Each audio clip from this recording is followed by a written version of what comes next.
আমরা আজকে সকালবেলা বিলাইছড়ি থেকে দুপপানির উদ্দেশ্যে রওনা করলাম। এখানে দুটো রাস্তা আছে, একটা হচ্ছে নদী পথ, একটা হচ্ছে হাঁটাপথ। হাঁটাপথ বলতে মোটর সাইকেল দিয়ে যাইতে হয়, আসলে অনেক রিক্সি, অনেক উঁচু নিচু পাহাড়। কিন্তু আসলে নদী পথে এই সময়টার ভিতরে পানি শুকিয়ে যাওয়ার কারণে বোটটা চলাচল করে না, বেজে যায়। সেজন্য আমরা রিক্স নিয়ে হলেও যাচ্ছি। এখন আমরা যে ব্রিজটার উপরে আছি সেটা ডাউনপাড়া বলে। ডাউনপাড়া মানে ডাউনপাড়া হচ্ছে এলাকাটা নিচু, নিচুতে, এই জন্য ডাউনপাড়া বলে। ডাউনপাড়া ব্রিজে কতক্ষণ আমরা রেস্ট নিব, তারপরে এখান থেকে যাইতে মনে হয় 1 ঘন্টারও বেশি লাগবে এখনও দুপপানিতে। তাহলে চলুন দুপপানির উদ্দেশ্যে রওনা করব।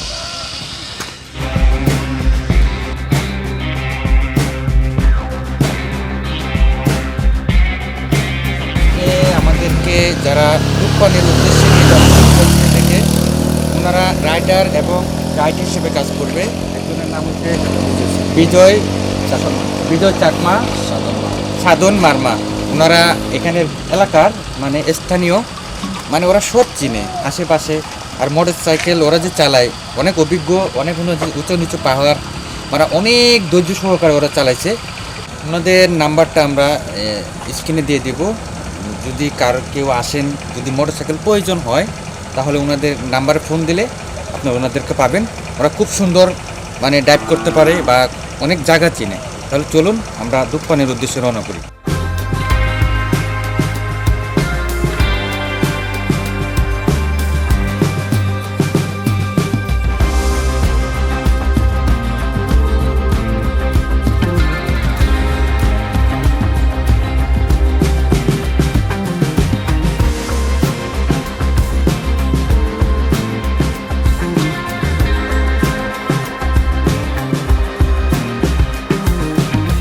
আমরা এই মুহূর্তে সেই জায়গায় এসে পৌঁছলাম যে দুপপানিতে নামবো।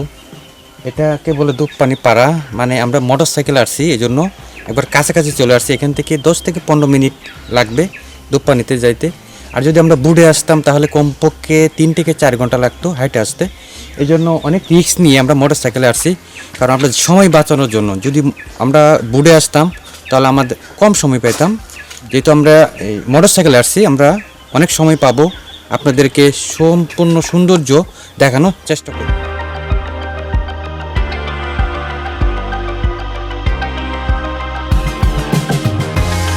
কি যে আনন্দ লাগতেছে বলে বোঝানো যাবে না।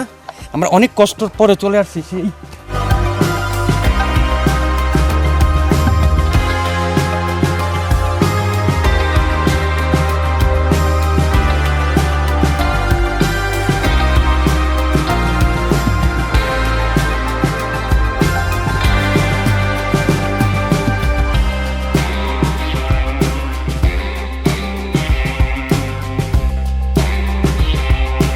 আমরা এখন নামবো যে দুপপানি ঝর্ণায়, যার জন্য এতক্ষণ অপেক্ষা ছিলাম। চলুন নিচে যাওয়া যাক।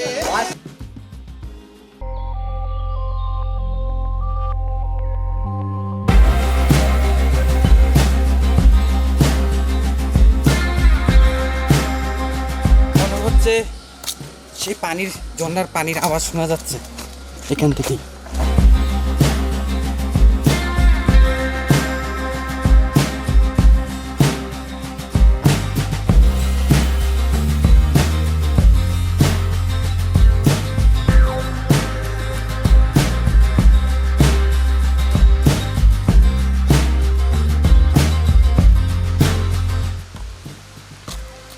নিরাপত্তার জন্য রশি ব্যবহার করা হচ্ছে এখানে, অনেক ভালো লাগলো দেখে।